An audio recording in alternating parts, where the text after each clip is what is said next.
Bonsoir, on l'a appelé la fusée texane pour ses performances, on l'a appelé cash machine pour l'argent qu'il a gagné ou fait gagner, on l'a appelé aussi le boss ou le parrain pour l'emprise qu'il a eue sur le Tour de France pendant près d'une dizaine d'années et on l'appelle maintenant le tricheur pour s'être dopé et avoir menti. Lance Armstrong, 7 fois vainqueur du Tour de France, quelle était sa vérité, la vérité sur son système de dopage, c'est ce qu'on va essayer de vous faire découvrir ce soir dans un document exceptionnel. Armstrong, la vérité, c'est le thème de ce 218e numéro de Complément d'enquête.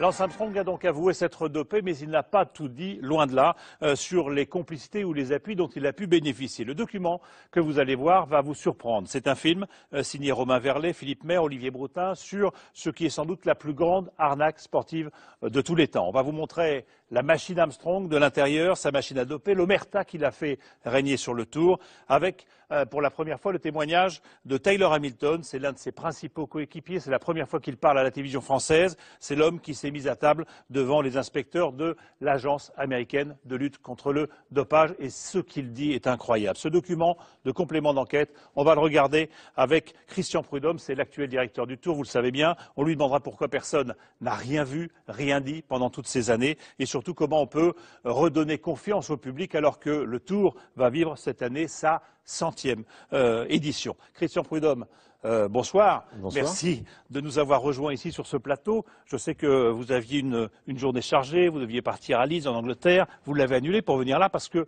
je dirais pas que l'heure est grave, mais en tout cas, ça méritait le détour. Parce que, on va voir ce document dans un instant, je disais c'est un film qui va surprendre un petit peu tout le monde, il est accablant. Un mot avant de démarrer ce film et de le regarder ensemble, sur Armstrong.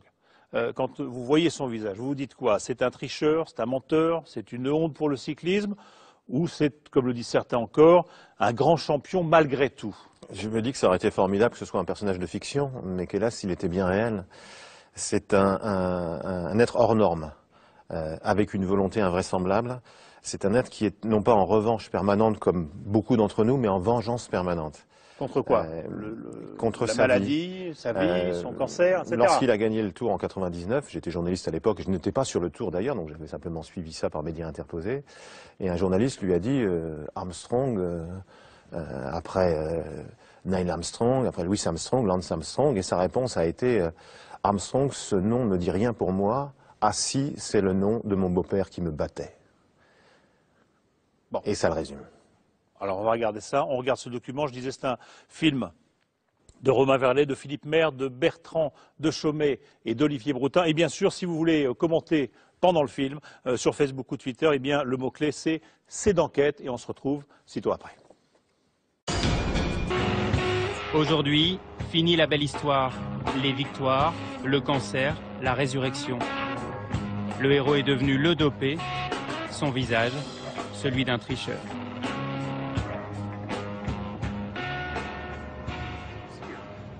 Le drame va se dérouler en direct devant 28 millions de téléspectateurs. Ces derniers fans se sont rassemblés dans ce magasin de vélos. Ils savent déjà ce qu'ils vont entendre, les aveux, enfin, de celui qui a nié tout au long de sa carrière et qu'ils ont cru pendant des années. Une fois encore, tout est minutieusement organisé. L'enfant du pays a choisi le jour, l'heure et presque l'enchaînement des questions. Pendant 2h30, Lance Armstrong avoue, mais n'explique rien. Ni le système, ni les complicités éventuelles, ni les protections. Des aveux à minima, froids, presque cyniques, devant un public désabusé. Attendez, il faisait du vélo. Ne soyez pas naïf. C'est un tricheur. Il a fait plonger avec lui des tas de gens et le sport tout entier. C'est méprisable. Armstrong le tricheur, Armstrong le menteur. L'Amérique n'a pas fini de lui demander des comptes.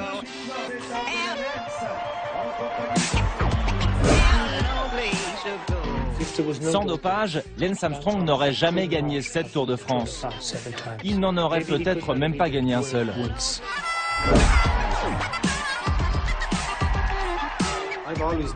J'ai toujours décrit le dopage comme le cancer du cyclisme. Et Lance Armstrong est celui qui incarne le mieux ce cancer. Ce qu'il représente et ce qu'il a représenté, c'est une horreur. C'est le sommet de l'hypocrisie, de la tricherie et du vol.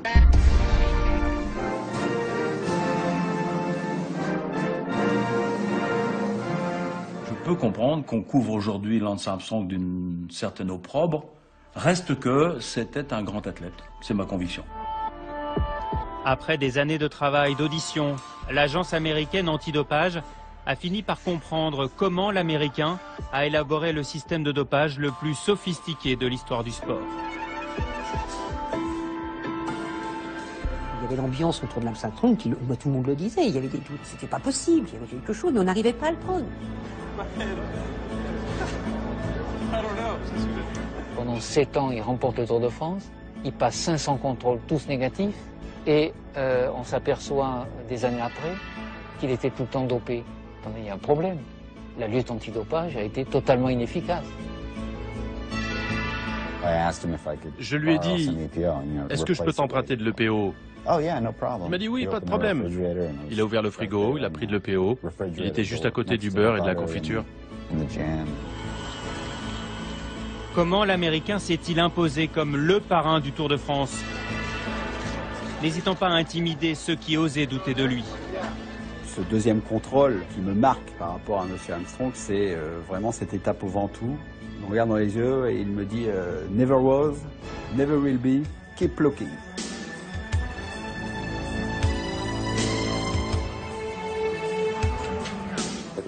Je ne peux pas être plus clair. Je ne me suis jamais dopé. Ça n'est jamais arrivé. Est-ce que c'est clair? Devant les caméras du monde entier, on le voit en train de faire ce geste. Il faut que je la ferme. Et ça, c'est un geste utilisé dans la mafia.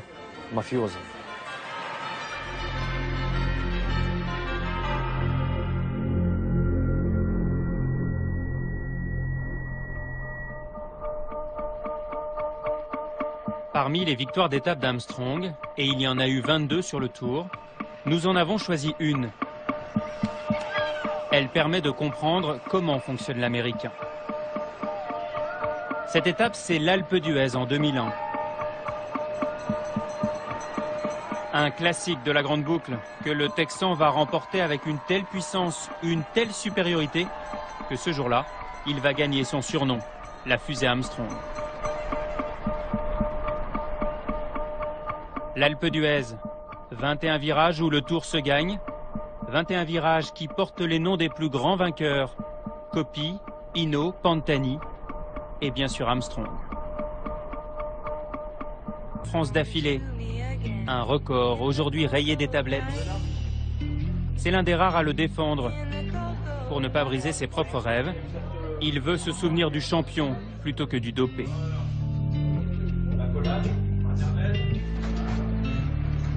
Dernier témoin, un homme qui n'était pas sur la course, il l'observait.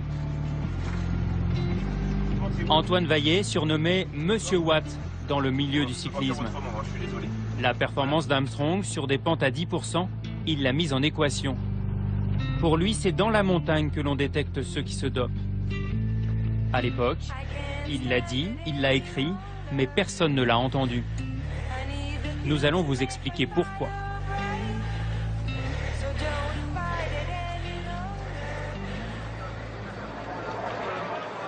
17 juillet 2001, cela fait 5h30 que le peloton tente de rattraper Laurent Roux.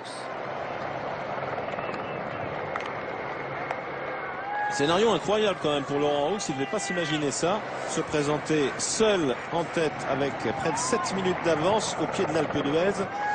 Sa première victoire d'étape dans le Tour de France. L'Alpe d'Huez, il n'y a pas beaucoup de coureurs français ou... Enfin, c'est le rêve de tout coureur, gagner en haut de l'Alpe d'Huez, quoi.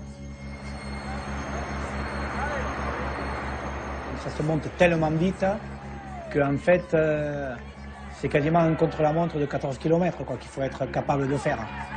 Laurent Roux a débuté l'ascension Surtout ne pas s'étouffer au pied, c'est là le plus difficile. On sait qu'il est face à un fabuleux défi. Mais son rêve va s'effondrer après 190 km d'échappée en solitaire. À l'arrière du peloton, dossard numéro 1, Lance Armstrong prépare la riposte. Et cela commence par un coup de bluff. Lance Armstrong dans les dernières positions du groupe avec Roubira à ses côtés. Lance Armstrong, bluffe-t-il ou n'est-il pas bien? On le saura en tout cas très vite. 12 ans après, le coéquipier d'Armstrong, Tyler Hamilton, se souvient encore de la stratégie de course élaborée le matin même par le champion américain. C'est un super acteur. Je me souviens très bien de cette étape. On a eu une discussion avant le départ. On a décidé qu'il allait jouer la comédie, qu'il allait jouer le coureur qui souffre. 6 minutes 10 secondes. Mais très vite, Armstrong, le souffreteux, accélère la cadence. Dans la montée de l'Alpe d'Huez, alors que Thierry Le Texan commence par rejoindre les favoris en tête de course, juste derrière Jan Ullrich, l'Allemand, son principal adversaire. Les traces de souffrance ont bizarrement disparu. Armstrong est en forme. Laurent Roux a encore 6 minutes d'avance. Si j'ai des bons souvenirs, j'ai l'oreillette, mon directeur sportif qui me dit, l'ardoisier derrière. Qu'est-ce qu'on vous dit dans l'oreillette? Dès le pied, on me dit que Armstrong a attaqué, mais j'ai toujours un petit espoir parce que je trouve que malgré ça, je m'écroule pas, quoi. Je ne m'écroule pas complètement. Et pour cause, il s'est dopé lui aussi. Laurent Roux en tête avec une avance qui décroît. Laurent Roux toujours là.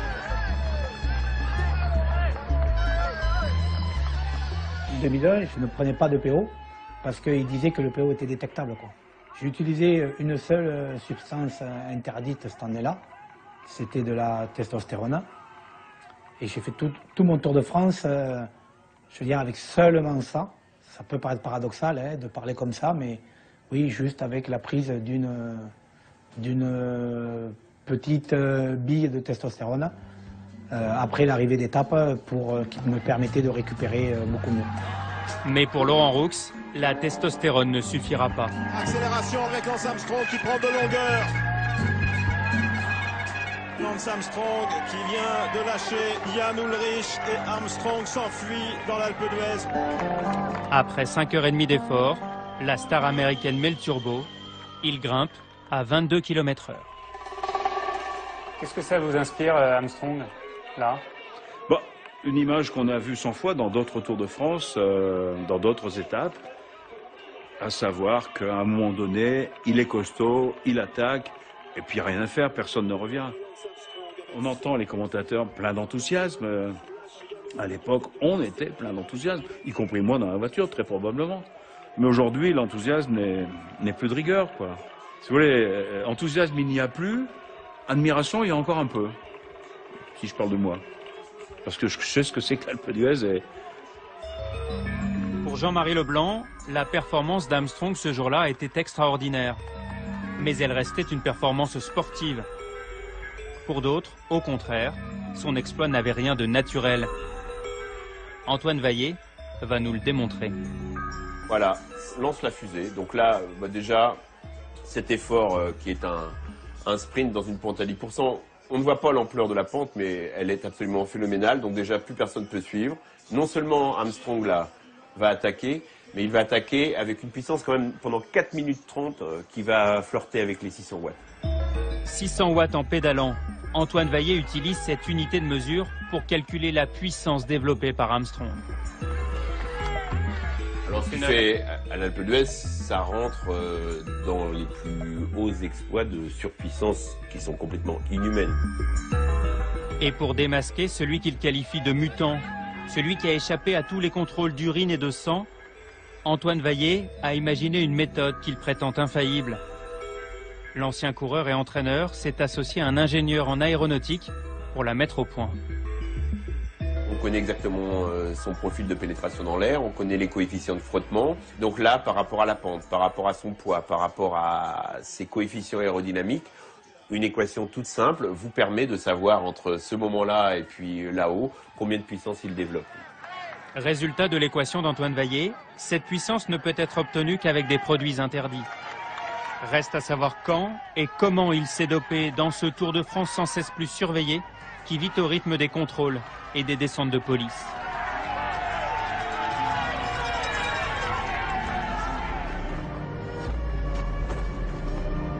Tyler Hamilton, l'ancien coéquipier d'Armstrong, va nous l'expliquer.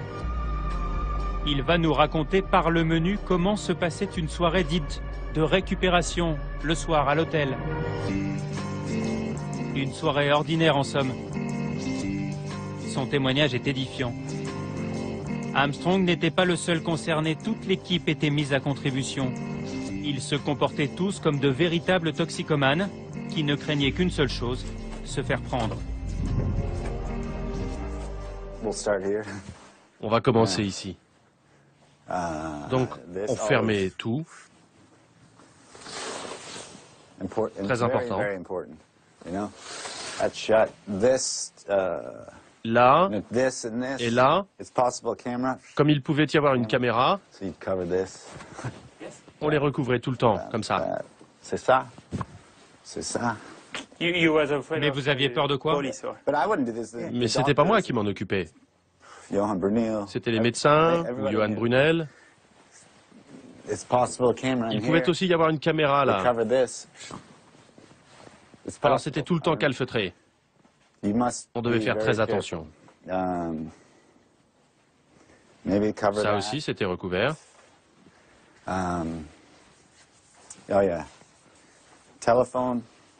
Et le téléphone, il fallait toujours l'éteindre.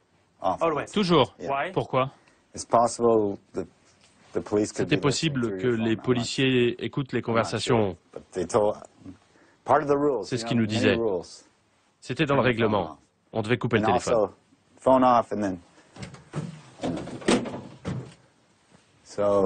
Avec l'équipe américaine, une grande chambre d'hôtel se transforme en salle de shoot. On avait des chambres qui communiquaient.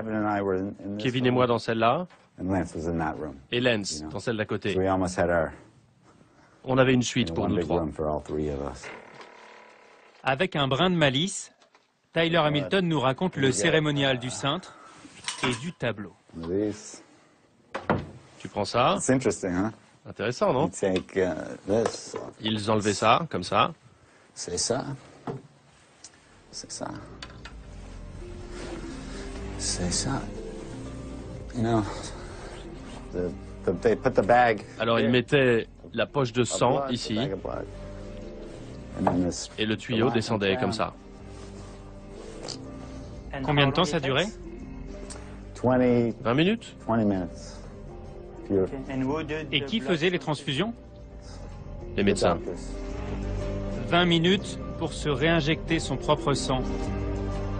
20 minutes pour devenir un mutant. Du sang neuf pour avoir plus d'oxygène, plus d'endurance. Les transfusions sanguines, interdites et indécelables, sont considérées comme le meilleur dopage à l'époque.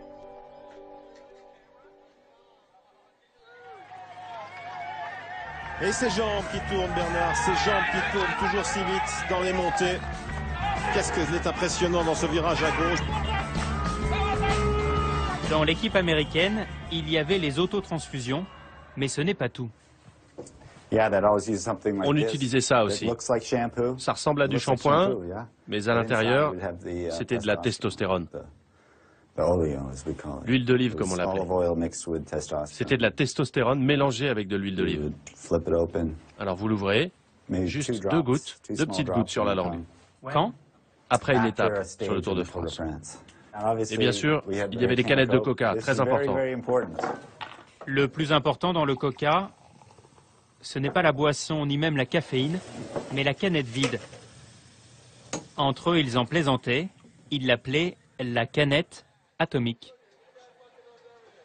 Après une injection de PO, on mettait la seringue dans la canette et on l'écrasait. Kevin, Lance et moi, on mettait les seringues et on faisait ça.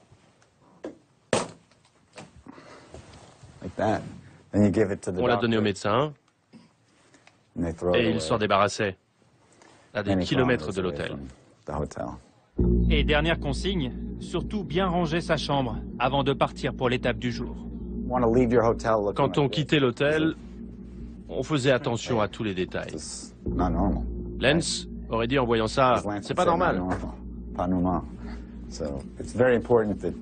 C'était très important que tout soit en ordre après notre passage. Et ça, c'était le travail des médecins.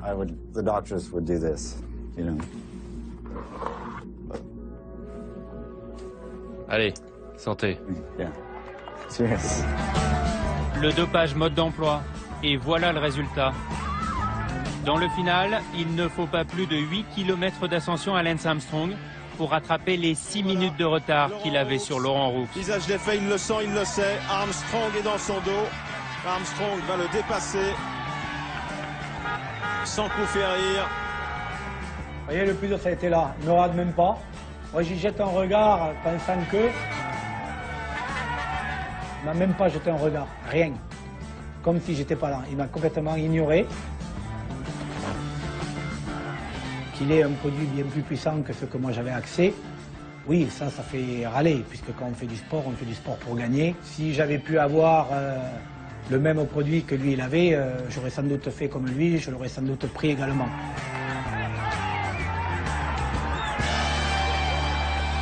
Après 6h15 d'effort, Armstrong, sur la fin, juste en gérant sa surpuissance, son niveau de puissance est l'équivalent d'enchaîner une centaine de 400 mètres de niveau mondial en athlétisme, donc sans faiblir.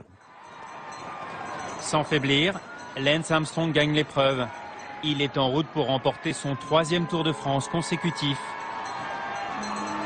Comme chaque vainqueur d'étape, il passe le contrôle antidopage. Résultat, négatif.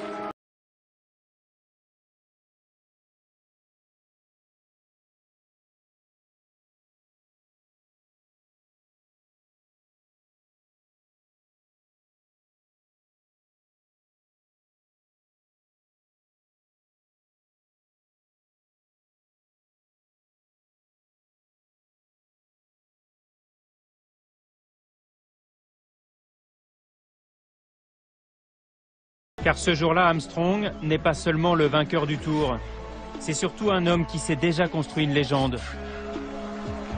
Armstrong, le ressuscité, est devenu un intouchable. 5 ans auparavant, loin des podiums, l'Américain, méconnaissable. 1996, il est atteint d'un cancer des testicules avec des métastases au cerveau. Opération chirurgicale et séance de chimiothérapie. En 8 mois, l'Américain va vaincre le cancer. Une guérison éclair et à la surprise générale, le voilà, de retour sur un vélo au Texas, plus conquérant que jamais. Au début, j'étais en colère parce que le pronostic des médecins était « Vous avez toutes les chances de mourir ». Si on m'avait dit que les chances étaient de 51%, je me serais dit que j'allais survivre. Ça, c'était vraiment effrayant. Personne ne souhaite avoir un cancer des testicules avec des métastases. Mais il faut relativiser les choses. Le cancer des testicules, c'est le seul cancer quasiment à 100% curable. Donc il a joué un peu sur cet aspect de maladie. En fait, ça a été un formidable booster d'image. Une image qu'il va exploiter jusqu'au bout. Le phénix qui renaît de ses cendres. Son cancer devient un fonds de commerce. Lance Armstrong sait parfaitement utiliser sa guérison pour faire de lui une icône. Un filon qu'il va exploiter pendant une dizaine d'années, à grand renfort de spots de pub. L'invincible Texan. Un modèle pour toute une génération.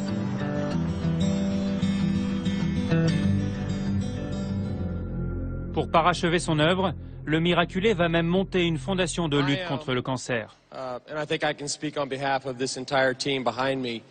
Elle portera son nom et son espoir.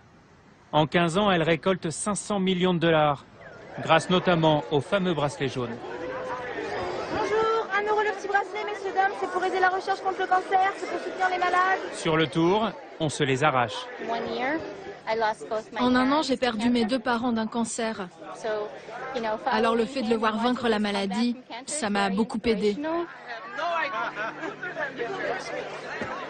Armstrong fait du prosélytisme, et même auprès des inspecteurs antidopage. Il est tellement sûr de lui. Son cancer lui sert presque de carte de visite. Moi, c'est mon premier contrôle sur le Tour de France. Il me demande, dans la conversation, peut-être au bout de 5-10 minutes, si j'ai quelqu'un de mon entourage qui est affecté par la maladie. Alors, je lui réponds que ma mère, effectivement, est en train de lutter contre un cancer. Et d'emblée, donc, il amplifie la connaissance sur ce type de cancer. Il me fait part de ses bracelets Livestrong, qu'il a pu déjà en vendre 50 millions à $1 pièce. Il vous offre un bracelet? Il m'en offre 20 et il me les offre en disant voilà, vous en offrirez un à votre mère. Armstrong, c'est l'antidote pour les malades du cancer et une sacrée bouffée d'oxygène pour la grande boucle qui se relève à peine de l'affaire Festina, le plus gros scandale de dopage qu'ait connu le Tour. 1998, l'image est désastreuse. Des soigneurs emprisonnés, des cyclistes en larmes et des coureurs en grève. 1 an plus tard, Armstrong, le ressuscité, a particulièrement bien choisi son moment pour prendre le départ du Tour. Il apparaît alors comme le sauveur. Et il y a ce bonhomme qui arrive, qui a vaincu le cancer, qui a une histoire extraordinaire à l'américaine, les enfants, la jolie femme, le sourire, qui vient pour le Tour du renouveau. Et qui gagne le Tour, et ça arrange bien tout le monde, puisque le public se remet à rêver, les organisateurs du Tour disent c'est le Tour du renouveau, et nous, commentateurs, et nous, journalistes, les 1200 journalistes qui suivent le Tour, se disent finalement c'est une autre époque qui commence. On est déjà cocu, on le saura plus tard. Festina n'était rien. Le train bleu US Postal et la locomotive Armstrong vont repousser les limites du possible. Les 9 facteurs à vélo vont survoler le Tour de France. Tout cela, Armstrong le doit à son travail. C'est en tout cas ce qu'il veut faire croire. La star américaine se met en scène sur les pentes de l'Alpe d'Huez en hiver. Financé par son sponsor, ce documentaire vante les secrets d'une préparation hors du commun.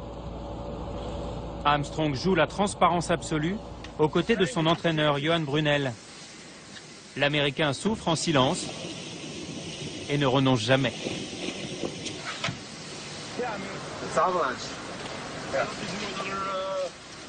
Tu ne referais pas encore 10 km? Ok, je redescends et je remonte. S'entraîner avec un temps pareil, on ne voit jamais ça. Ce film promotionnel ne montre jamais l'autre versant de la machine Armstrong, ni les hommes qui la font tourner.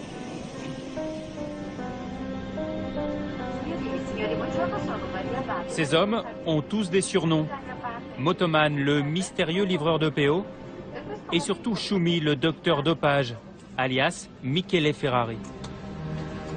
Pour l'approcher, il faut franchir les Alpes, aller en Italie.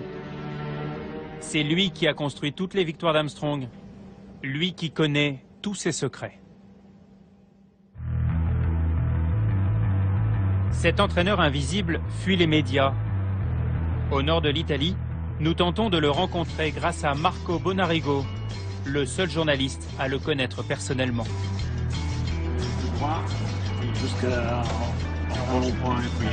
Cet Italien s'est imposé comme le spécialiste du dopage dans le monde cycliste. Et cela ne s'invente pas, le docteur Ferrari habite Ferrara. Surnommé la ville de la bicyclette, mais surtout connu pour être le berceau du dopage. Régulièrement convoqué par les tribunaux, Michele Ferrari est directement mis en cause par l'agence antidopage américaine dans l'affaire Armstrong. Il est la pierre angulaire du système. Depuis 6 mois, l'enfant de Ferrara vit terré chez lui et refuse tout contact avec la presse. Le seul qui arrive encore à le joindre, c'est Marco Bonarigo. Allô, docteur? Oui. Je suis Marco Bonarigo. Oui, dites-moi. Je vous dérange? Non, non, non, allez-y. Je voudrais vous voir, je suis à Ferrara. Pour quelle raison? J'ai des questions à vous poser. Non, vaut mieux laisser tomber. Les deux hommes se connaissent depuis 20 ans, mais leurs relations ont toujours été très tumultueuses. Vous savez, je vous ai déjà tout dit. Je vous ai pas raconté de bobards, ni de mensonges. Allez, bonne journée. C'est un homme complexe, charismatique, difficile à cerner. Un homme qui a beaucoup de secrets enfouis au plus profond de lui. Armstrong-Ferrari, Ferrari-Armstrong, le binôme le plus sulfureux de l'histoire du cyclisme. Il y a quelques mois, Marco Bonarigo a réussi à interviewer Ferrari, une première. Dans cet enregistrement, le docteur nie avoir dopé Armstrong, mais reconnaît l'existence d'un pacte secret. Il mio dovere di medico è di non prescrivere nulla che possa danneggiare la salute o che migliori artificialmente la performance. Punto. Che Armstrong abbia pagato bene, questo sicuramente sì, perché voleva un rapporto in esclusiva con me, cioè sostanzialmente voleva che io contemporaneamente non mi occupassi di quelli che potevano essere i suoi rivali storici nel periodo del Tour.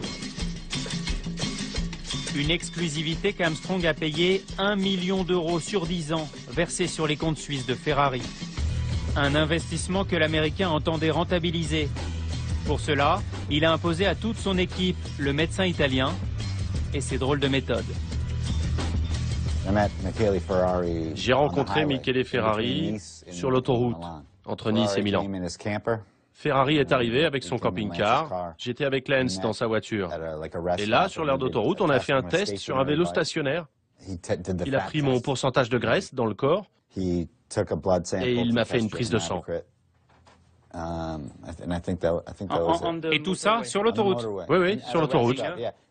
Son camping-car ressemblait à un laboratoire ambulant. Il était très professionnel, pas très amical, c'était du business. Et il parlait beaucoup avec Lenz. Moi, je n'étais que son équipier, un ami de Lenz. Il s'est intéressé uniquement à moi parce que j'étais avec Lenz. Ce curieux camping-car n'est pas une légende. Le laboratoire ambulant du docteur Ferrari est toujours stationné derrière sa maison en Italie. Impensable, mais c'est dans ce véhicule que se gagne aussi le Tour de France. Le médecin n'a jamais pris le risque de se garer sur les étapes du Tour. Depuis 20 ans, on ne l'a jamais vu sur une course de vélo. Au Luxembourg, nous avons retrouvé un autre coéquipier d'Armstrong. Benoît Joachim a suivi l'Américain pendant 9 ans dans toutes ses équipes. Dans la roue d'Armstrong, il était ce qu'on appelle un sans grade, un de ses coéquipiers qui font le boulot en silence, jusqu'au sacrifice. Il y avait un leader, donc un gars qui était désigné pour gagner le Tour de France, c'était Armstrong, et tout le reste était absolument et uniquement à son service. Donc nous on était, je veux dire, on appelle ça des domestiques, mais des domestiques vraiment dans l'ombre, et je pense que si on a un leader de l'envergure d'Armstrong, c'est logique qu'on se met absolument à 100% à son service. Il a accepté de nous montrer le suivi très scientifique qui avait été mis en place dans l'équipe US Postal. Vous voyez un exemple ici. Il y a ma cadence de pédalage. On voit que le point où il y a le plus de puissance, il se décale un petit peu. C'est des tests, je veux dire, très pointus. C'est la marque Ferrari, décortiquer le potentiel d'un coureur. Pour Benoît Joachim, le verdict du médecin a été sans appel. Trop grand, trop lourd. Joachim n'avait pas les capacités suffisantes pour bénéficier du dopage premium de l'équipe. C'est du moins ce qu'il prétend. C'est un médecin qui a l'art de se faire discret, voire même très discret, voire invisible. Et lui, en ayant des moyens, je veux dire, primitifs et vraiment pas très élaborés, il arrive, avec ses patients, ils ont arrivé à contourner les contrôles. Donc il y a énormément de chercheurs dans le monde entier qui ne sont pas capables ou qui sont moins forts ou moins bons, moins doués que Ferrari. Donc pour moi, Ferrari, c'est le génie dans l'histoire. Voilà comment Michele Ferrari est devenu incontournable dans le milieu. Selon les coureurs, il prescrirait les meilleurs produits dopants, mais surtout avec lui, ce serait la garantie de passer entre les mailles du filet.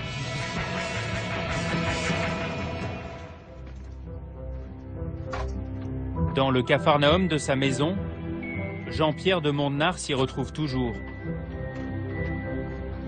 Le médecin du sport a analysé la pharmacie dopante du docteur Ferrari. Nous sommes en 2004, tout y figure, les produits et surtout les méthodes pour déjouer facilement les contrôles.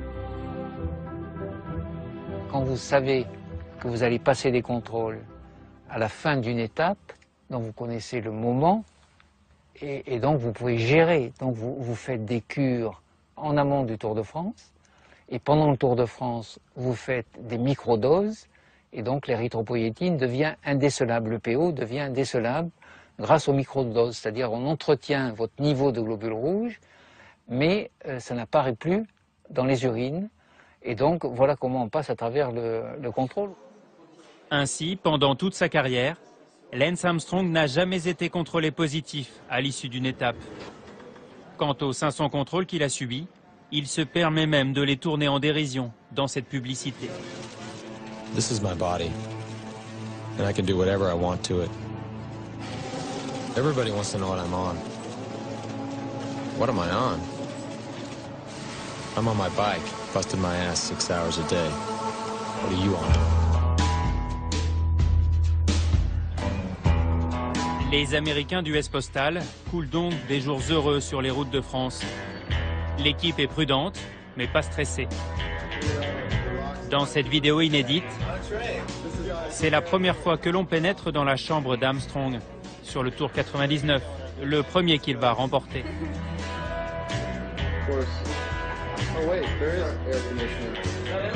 L'Américain paraît très détendu. En bon patron d'équipe, et malgré ses 28 ans, Armstrong a pensé à tout, et surtout au stock des produits dopants. L'Américain a créé le poste clé de livreur clandestin de PO. D'ailleurs, on ne dit plus EPO, mais Edgar Poe. La suite, c'est Hamilton qui la raconte. En 99, on cherchait quelqu'un qui pouvait prendre des risques. Une personne qui pourrait nous livrer de l'EPO. Donc on a réfléchi, et le meilleur plan, c'était Motoman.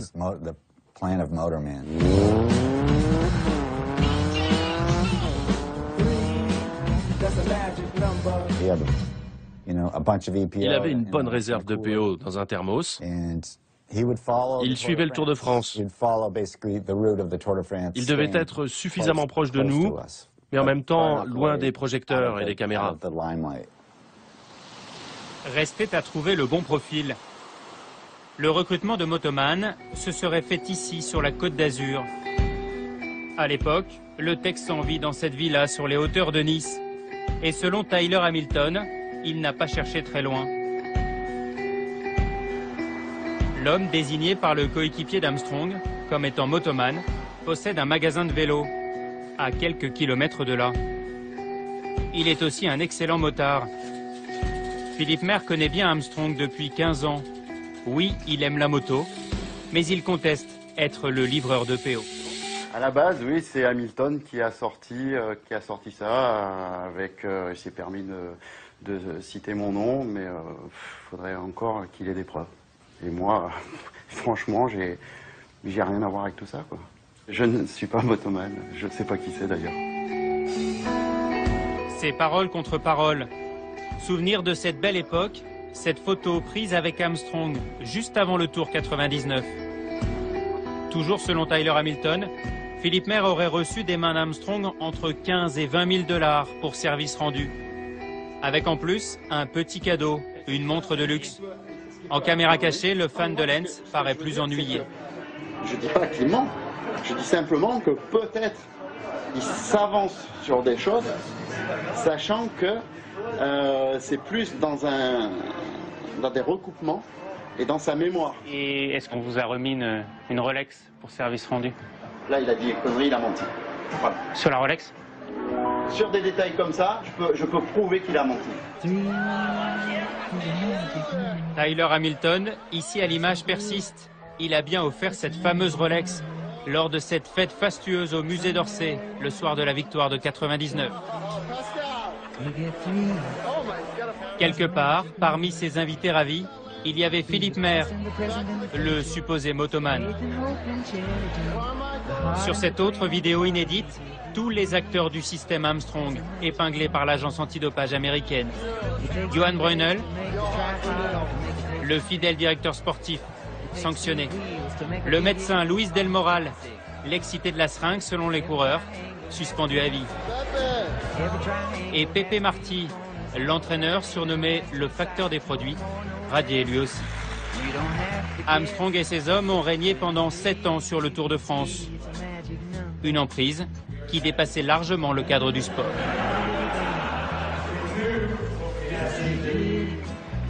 Sur la grande boucle, l'Américain a su s'imposer, tel un véritable chef de clan.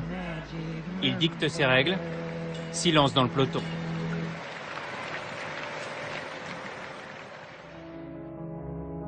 Ceux qui s'en sont pris au système Armstrong l'ont payé au prix fort.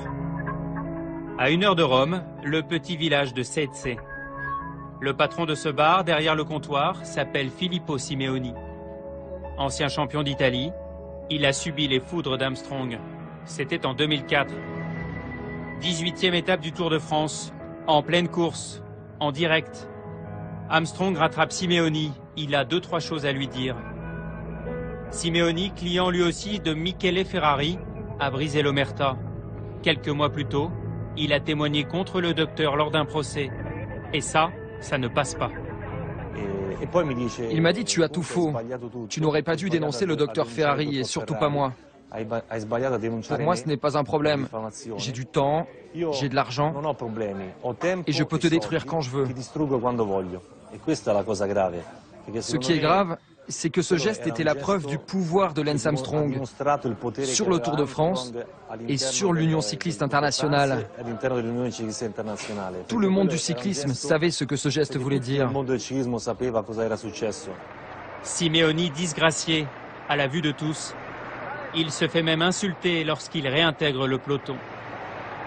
C'était pas dans ma fonction d'aller me mêler d'une opposition entre deux coureurs. Une opposition qui n'était que sportive. Ils ne se sont pas mis sur la figure, il n'y a pas eu de scandale. Simplement, il est allé le rejoindre et il lui a parlé, mais je ne sais pas ce qu'il lui a dit. Hein. L'Américain ne sera jamais sanctionné pour son comportement antisportif.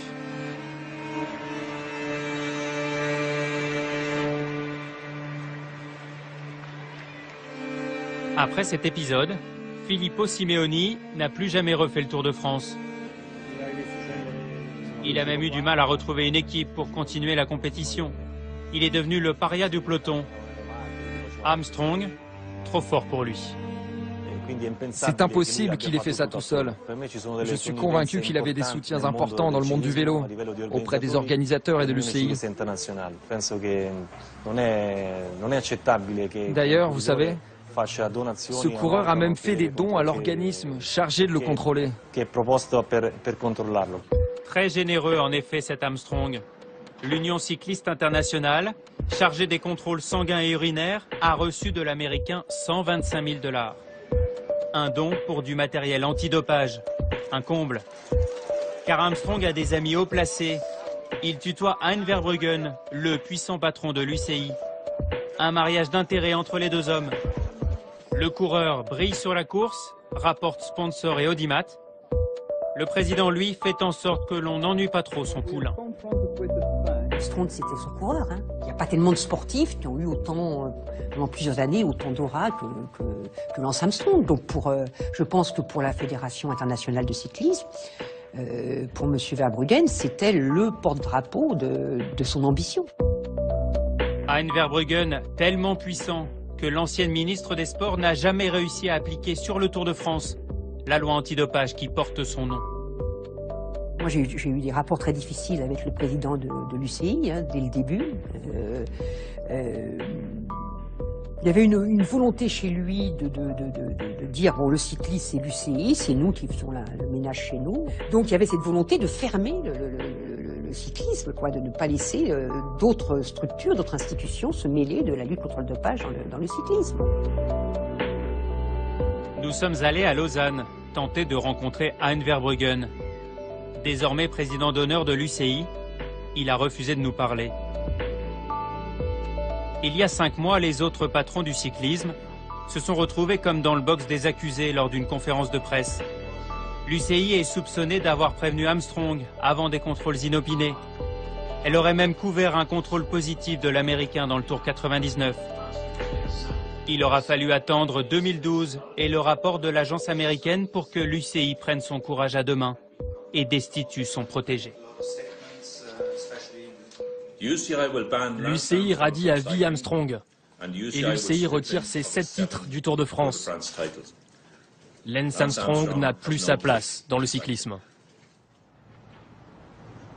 Depuis cette annonce, en octobre dernier, le président de l'UCI fuit les caméras. Monsieur, est-ce qu'on peut vous poser une question? Ça fait un mois qu'on cherche à vous joindre. Pat McQuaid a refusé toutes nos demandes d'interview concernant les accusations graves de complicité dans le dossier Armstrong. Si vous pouvez pas nous dire 2-3 mots? Est-ce que l'UCI a couvert Armstrong? L'Irlandais comprend parfaitement le français. Il est dans les instances dirigeantes de l'UCI depuis le premier sacre d'Armstrong. Il ne pouvait pas ne pas savoir. Toujours en Suisse, nous retrouvons Antoine Vaillé, le Monsieur Watt qui décortique les performances d'Armstrong. Il a eu plus de chance que nous. L'actuel patron de l'UCI a accepté de le rencontrer dans ce palace.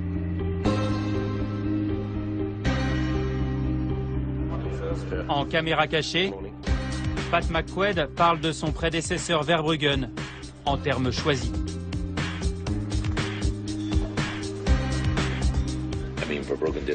Verbruggen a fait beaucoup pour le sport, pour développer le sport. Tout ce que je vous dis est entre vous et moi. Si vous regardez toutes les décisions qu'il a prises concernant le dopage, bien entendu, vous réalisez qu'il n'était pas pour le dopage. Il ne l'a jamais encouragé. Mais il voulait d'abord protéger le sport. Autrement dit, s'il voyait qu'une de ses décisions pouvait nuire aux intérêts du sport, il ne la prenait pas. C'était sa philosophie, protéger son sport. Je la partage pas. Peut-être que je me trompe. Pat McQuaid se désolidarise de son prédécesseur et ami Verbruggen. Pourtant, c'est bien ce binôme qui dirige l'UCI d'une main de fer depuis 22 ans.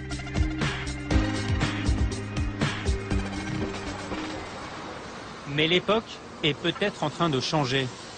Et la révolte s'organise depuis Londres, avec tous ceux qui veulent sortir du cauchemar du dopage. Ils nous ont donné rendez-vous dans cet hôtel, au fond de ce couloir, pour assister à la naissance du comité de la résistance. Autour de cette table, les lanceurs d'alerte qui depuis 10 ans tentent de faire le ménage dans le cyclisme professionnel. Journalistes, médecins, anciens coureurs, ils ont tous été un jour ou l'autre victimes ou témoins du système Armstrong. Aujourd'hui, ils voient dans la chute du parrain une nouvelle chance pour tout rebâtir. On nous avait dit que le Tour 99 serait le Tour du renouveau. Mais malheureusement, le président de l'UCI à l'époque est toujours le président d'honneur.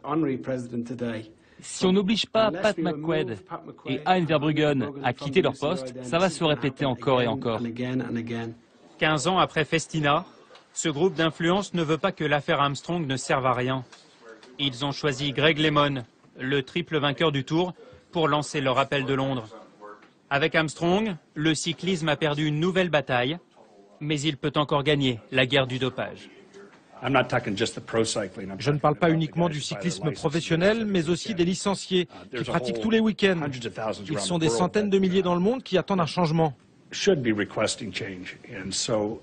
On a vraiment besoin de trouver un vrai leader pour aller de l'avant, pour sauver ce sport que j'aime et pour réparer les dégâts. 3 mois après ce vœu pieux, les 12 apôtres d'un cyclisme propre n'ont toujours pas réussi à décapiter l'Union cycliste internationale.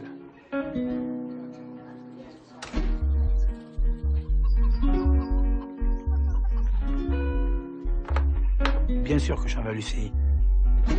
Ils ont détruit ma carrière, ils ont détruit ma vie, et à côté de ça, on apprend aujourd'hui qu'ils ont protégé quelqu'un comme Lance Armstrong, ou du moins ils l'ont aidé dans son dopage, ils ont aidé à en faire ce qu'a été Lance Armstrong, vainqueur 7 fois du Tour de France. Je veux dire, c'est énorme les différences qu'il peut y avoir de traitement entre un Lance Armstrong et moi. 2 contrôles positifs, 4 ans de suspension, et derrière, la descente aux enfers pour Laurent Roux. La drogue, la prison ferme, 10 ans avant de relever la tête. Filippo Simeoni, le paria du peloton, a encore du mal à quitter le monde du vélo. Tous les dimanches, il vient voir son fils s'entraîner. Selon lui, l'affaire Armstrong a fait des ravages jusqu'ici dans les écoles de cyclisme. Le cyclisme de haut niveau, c'est uniquement du business. Il n'y a que les résultats sportifs qui comptent. Et ce n'est que ça qui caractérise un champion. Si les jeunes ne grandissent pas avec de vraies valeurs, tout ira à volo, comme ce qui s'est passé avec l'affaire Armstrong. La rédemption en famille pour le repenti, la balance du système Armstrong, Tyler Hamilton. Il a menti à tout le monde pendant 10 ans avant de tout déballer. Apaisé, l'ancien dopé de haut niveau a dévoilé ce qu'Armstrong continue de taire. J'assume mes responsabilités. Personne ne m'a forcé à m'injecter de l'EPO. Je suis désolé d'avoir menti, d'avoir triché pendant tant d'années dans ce si beau sport. Je garderai à vie ces marques sur mes bras, comme des tatouages qui m'empêcheront d'oublier ce que j'ai fait. Austin, Texas, l'ancienne fierté de la ville rase les murs. Depuis ses aveux télévisés, Armstrong fait les comptes. Pas une semaine sans qu'il ne reçoive une nouvelle plainte. L'État américain lui réclame 90 millions de dollars, la totalité de sa fortune, car son sponsor, l'US Postal, était un organisme public. Reclus dans sa maison, au style provençal, Lance Armstrong prépare déjà ses mémoires. La vie d'un des plus grands dopés de l'histoire, le roman d'un tricheur.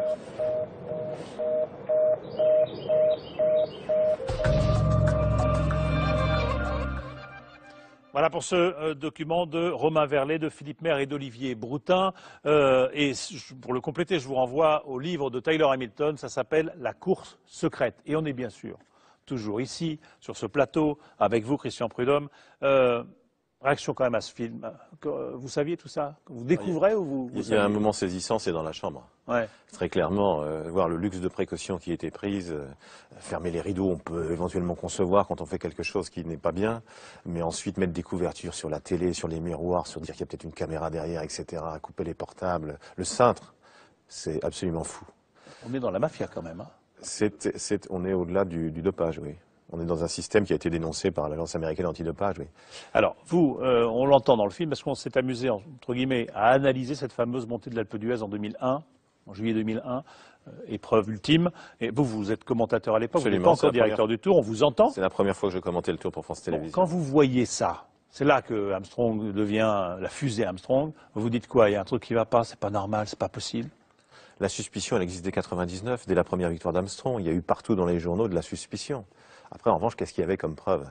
Et évidemment, aujourd'hui, on se dit, 10 ans après ou 12 ans après, mais comment ont-ils fait pour rien voir?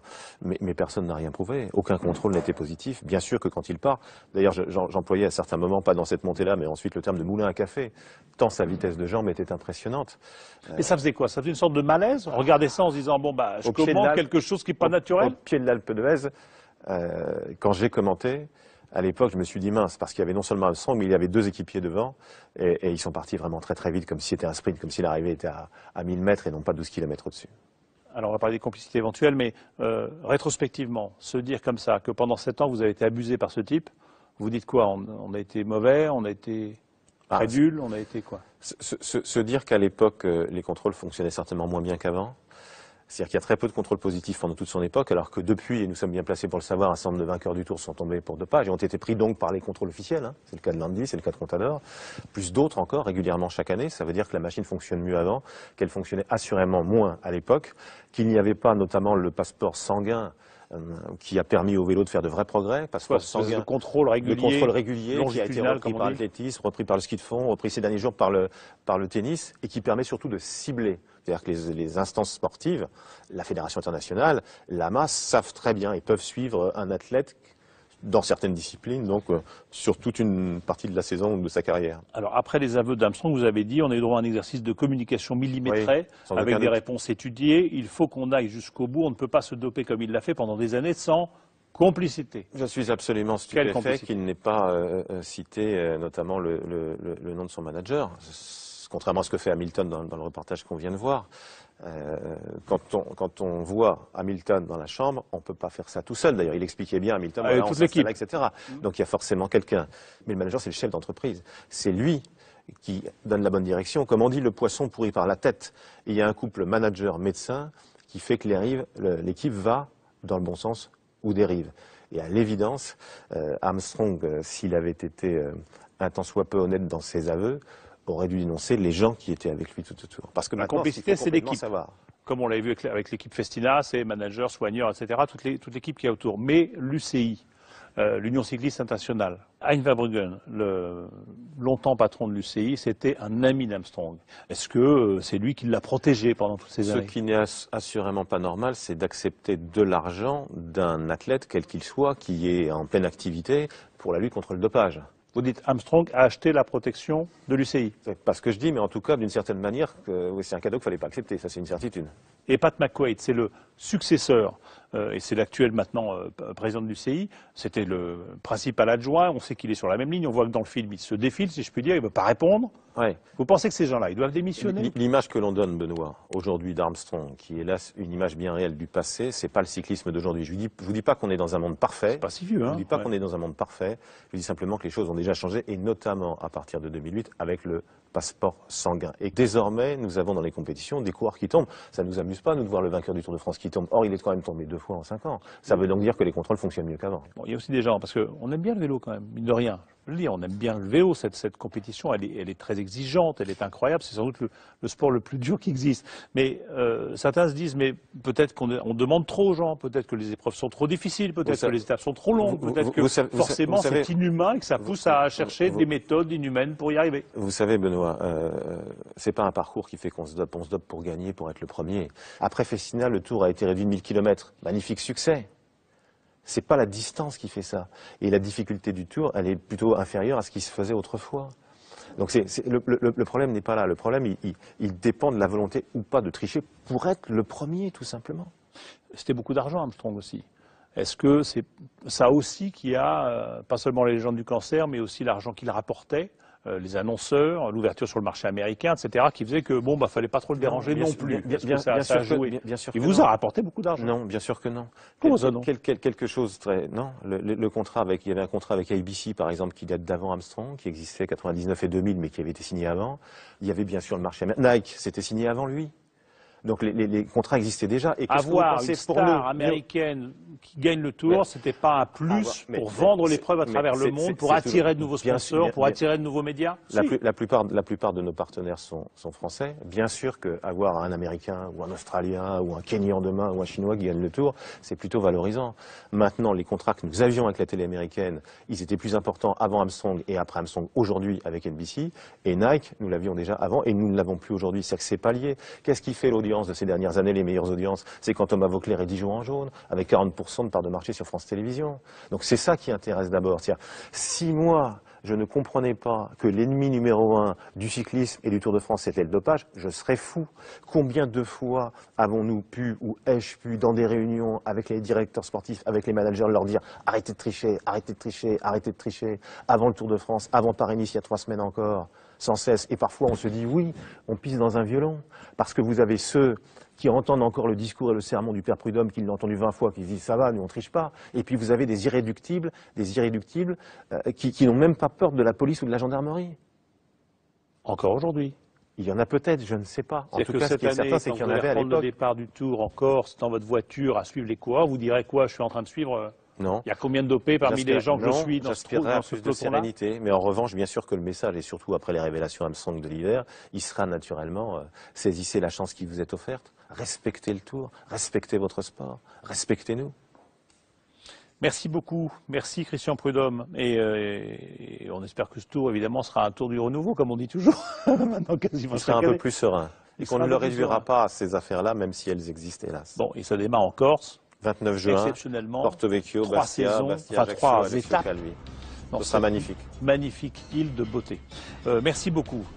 Merci d'avoir répondu à nos questions. Merci à ceux qui m'ont aidé à préparer l'émission. Merci à Michel Fine, à Thomas Moreau, à Joël Bruandé à la rédaction en chef. Merci à Lorraine Servant à la préparation des plateaux et Philippe Lallemand à leur réalisation. La semaine prochaine, eh bien, vous retrouverez des paroles et des actes avec David Pujadas. Et puis nous, on se retrouve dans 2 semaines. Là, on parlera des hommes, pas ceux qui sont à vélo. Pardon, on parlera des hommes qui ont quelquefois du mal à se situer vis-à-vis des femmes. Voilà, mais la soirée n'est pas finie, je vous laisse avec le grand public et Aïda Touiri. Dès maintenant, pour plus d'infos sur les reportages et réagir sur notre forum, rendez-vous sur france2.fr.